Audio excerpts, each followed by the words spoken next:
Ah, yes. Australia and the world's fascination with EVs is getting more and more loony by the minute. And apparently, what is so damn good for us, what we all want to buy and is environmentally friendly, we have to mandate these things. And we have to essentially cut petrol manufacturing and tell the OGs who have spent literally billions of dollars perfecting the ICE engine, we've got to go, whoa. No. Back it up, buddy. Getting these petrol things out of here, and we're going to have to make you make an EV because that is what people want. And we're going to make you make what the people want because if they wanted it, they would just buy it, but that doesn't make any sense. So just make it. And that's what Chris Bowen says. Literally at every press conference. It's all about choices.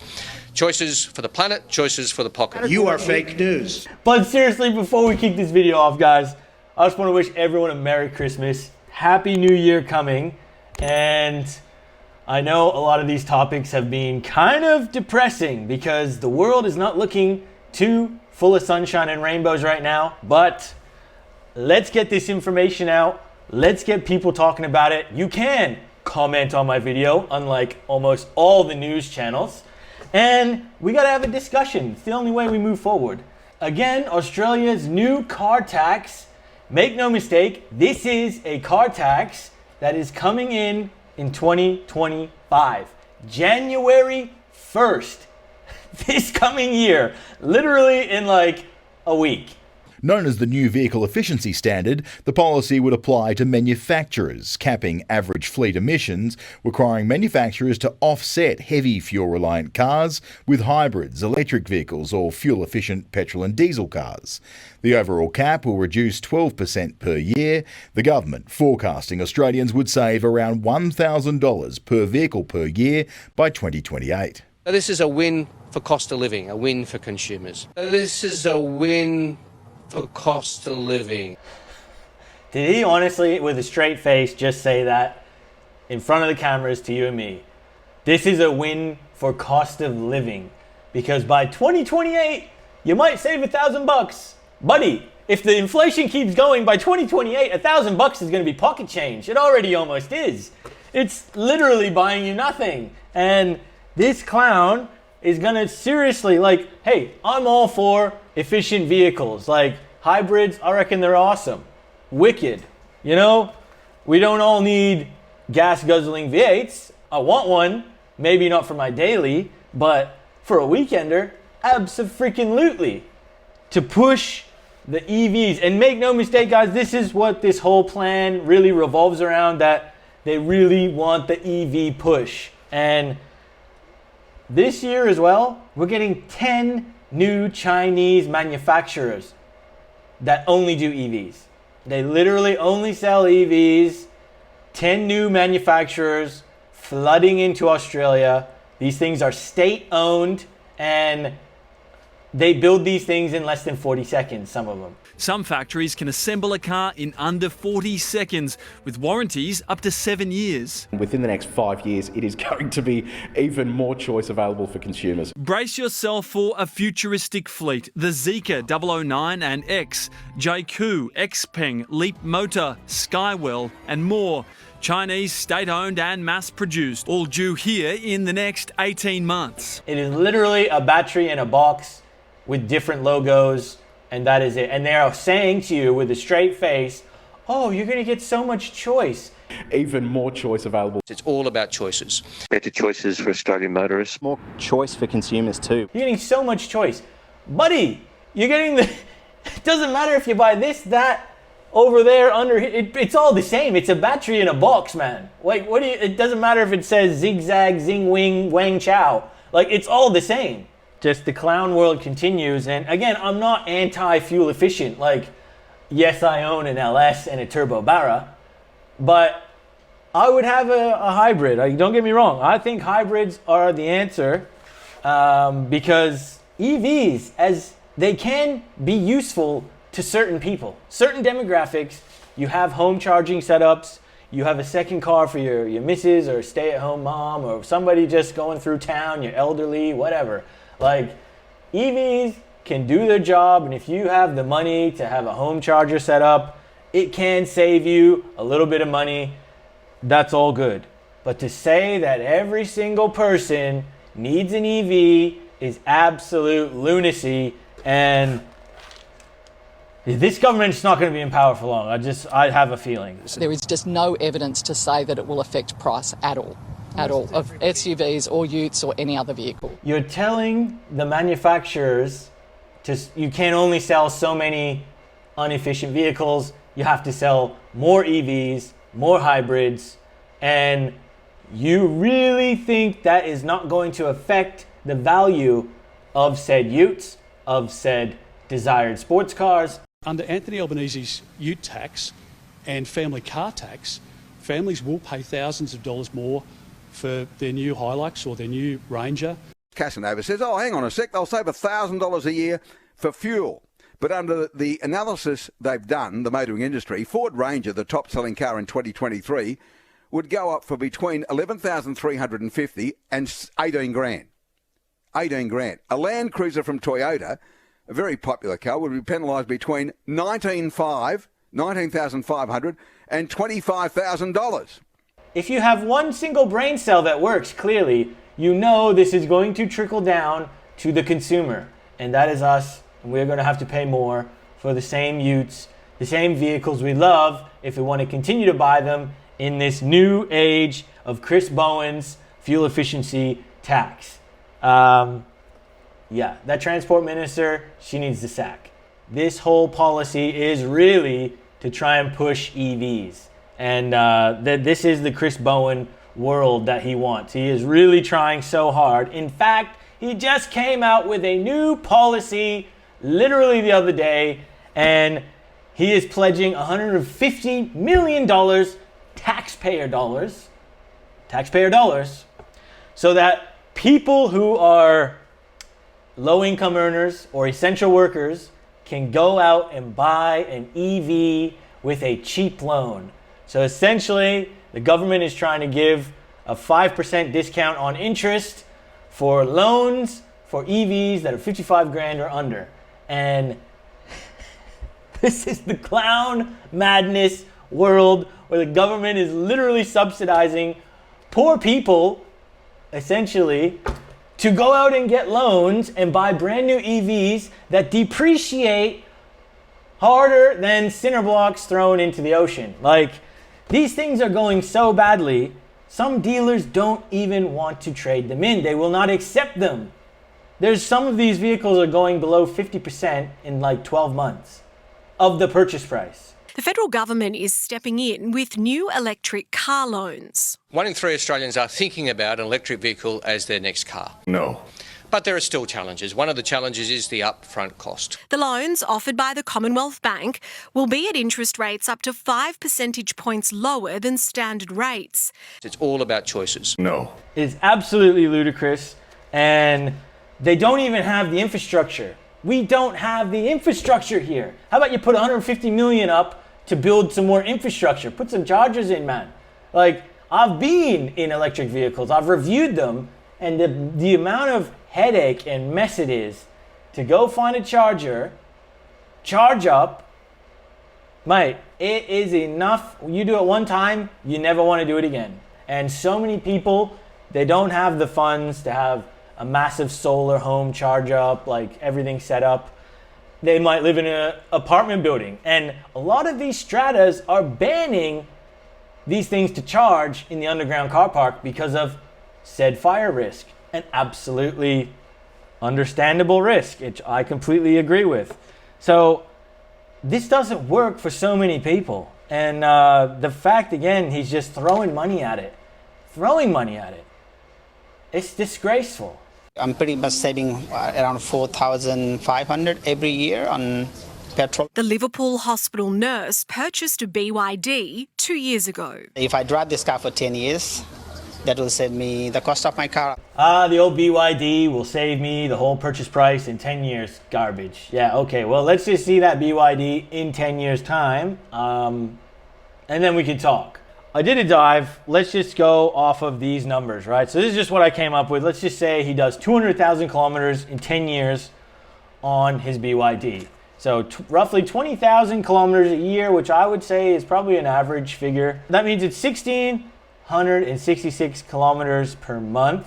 So he's doing 415 kilometers a week, which is pretty conservative. Now, if you don't have the home setup, which again, if you're a low income earner buying these things, you're not going to have the whole setup because it costs, again, thousands of dollars to set your garage up with this solar and the batteries and the cable, everything. If you go to the fast chargers, because obviously you're not going to want to be sitting at Woolworths for 3 days charging your car, the fast chargers on average are around $9 per 100 kilometers to charge up. So you want 100 Ks of range, it's roughly going to cost you $9. Now, this really depends on where you charge, what time you charge. Like, there's a huge amount of factors, but on average, we have a screenshot here, roughly $9. That's almost $40 a week to do his 415 Ks per week, which per year would be $1,900 and $20. So yeah, a little over $1,900 a year just on the price of charging it to do his said 20,000 Ks. Now for 10 years, if you continue to have that magical low power number of $9 per 100 Ks, you're going to spend almost 20 grand, so 19,200. Let's go to a hybrid. Let's go to your typical hybrid. It is a Corolla.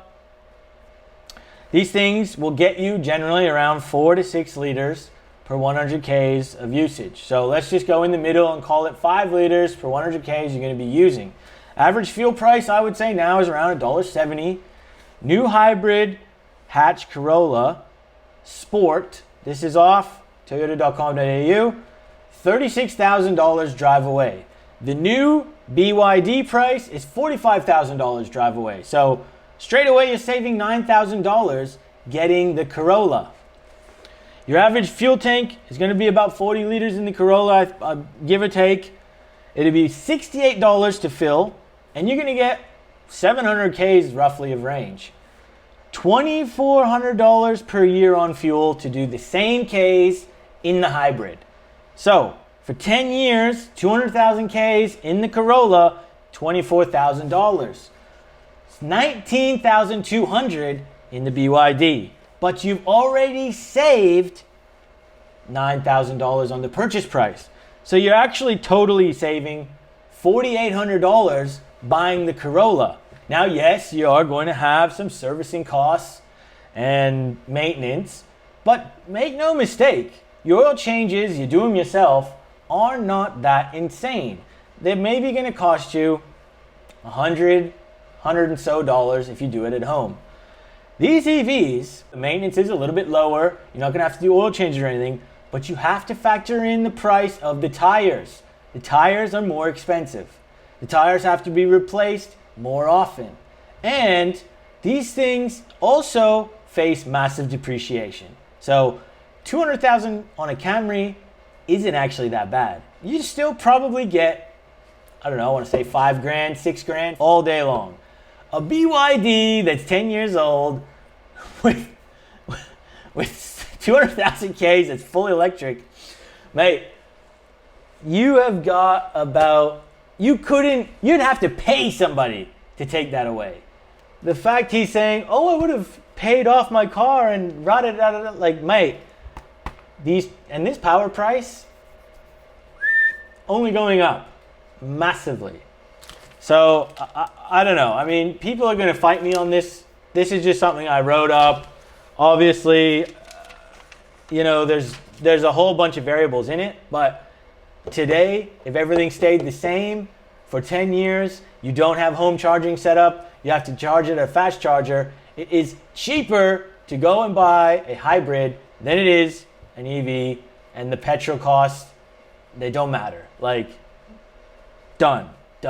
Now, this just might be a theory of mine, and again, I probably could have cut this video up into like 7 different videos, but with the whole digital ID that is incoming as well in the following years in Australia.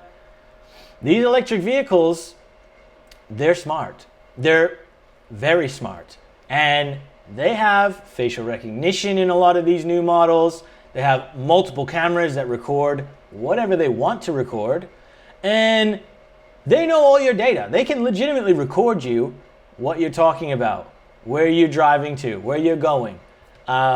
There is a massive cyber security risk with these. And these Chinese EVs that are flooding in this year, well, I'm concerned. We just heard from Mr. Hansford earlier the large number of national security and cybersecurity risks posed by these vehicles, including that they can listen to the occupants, that they can film people outside the vehicle where the vehicle is travelling, that it can track where the vehicle is travelling, that it's a risk to a mobile phone that is plugged into the vehicle. Is it really appropriate for the Ministers of Home Affairs and Cybersecurity to be driving a Chinese-made connected electric vehicle? And China, again, guys, they are responsible for some of the biggest cyber attacks in history. These guys, legitimately. And hey, look, I've been to China. I got nothing against China, but these guys have cyber attacks. They carry them out on us all the time. And you can't trust them. Like, you buy a Chinese EV, they could be recording you, listening. They could tell your EV to turn the brakes off all of a sudden. Oh, lock him inside, lock him out of his car, whatever you want to do. And who's to say which government's going to get this? Maybe China does a deal with the Aussie government, and we all know what happened during the COVID lockdowns. Who's to say these guys with the digital ID, you say something bad on Facebook, now I'm going to lock you out of your car because it's EV, it's connected to the internet, it can do updates wirelessly by itself, and they're going to lock me out of my car now for a week because I said something bad about them online. You might think that's fantasy. I don't. Guys, can you imagine that there's someone other than you who can remotely lock or start your car? It's not hackers, but car manufacturers. So how does a manufacturer explain that it can remotely lock other people's cars? What they say is that we are preventing mortgage owners from defaulting on their payments. If car owners fail to repay their mortgages, we will lock their cars to force them to repay their mortgages. Does that mean it's okay if I pay full price for the car? Of course not. The cars sold by the manufacturers are all the same, and the back-end systems and functions are also the same. As long as he can lock the mortgaged car, he can lock the fully paid car if he wants to. Does a manufacturer have the power to have such a function in the background? In my opinion, no. I have bought the car and it's mine. Why do you have a function in the background that can control my car at any time? What power do you have? Let's say your system crashes or is attacked one day, and then this function is triggered. Will all cars across a country be locked? If the car is locked while we are driving, who is responsible for our safety? You must not tell me that the probability is very low and it can't happen. If you secretly leave such a function in the background, it is wrong. And the scariest thing is that you can't even find a button in your car that tells you whether you authorize it to be remotely controlled. It means you have no choice. When you buy this car, you assume you can be controlled remotely by them. The manufacturer presses a button and your car is locked. And I know these guys because I've seen it here in Australia during lockdowns, and it was sickening. They will do what they want, and they will push us to the extreme. So I don't trust these governments, and you might think I'm wearing a tinsel hat, but we need to, after what happened, you can't trust them anymore. And who's keeping the data? These EVs, legitimately, again, they could be updated, and who knows what could happen. We could potentially be reliant on Chinese EVs because they are state-backed. Some of these ones are purely state-owned. So China owns them. Like, they are controlling the market right now. That is why the USA is trying to ban them in their country. U.S. Secretary of Commerce Gina Raimondo pointed out in an interview that vehicles connected to China pose a serious security threat to the United States. She said, "Imagine if there were thousands or hundreds of thousands of Chinese-connected vehicles on American roads that could be immediately and simultaneously disabled by somebody in Beijing." They are legitimately subsidizing these cars so that they are so cheap that you buy one. And as soon as everyone has one, every other house has a Chinese EV on the street, they have a monopoly and control of us. And this is seriously something we need to crack down on. And why can't we build our own EVs? Why the hell can we not build our own EVs if that's the bloody way we have to go and do it? Because EV, I don't want an EV, I want a V8, but we already shut down Ford, we shut down Holden, we even had Toyotas being built here at one point in time. Why the hell can't we bloody make our own EV if that's what we have to make? I don't want one personally, but if it was made in Australia, I'd feel a hell of a lot better buying one.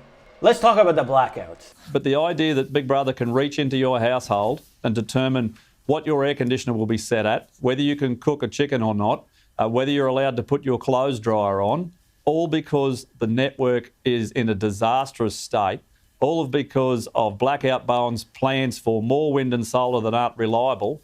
It's not the Australian people's fault. It's the Australian government's fault. It's not that far-fetched. It was only, a week or so ago when we had Premier Minns saying, don't turn on your dishwasher or washing machine tonight because we've got peak demand and we may have blackouts if people... So we've already having people guilted into not using their appliances at certain periods.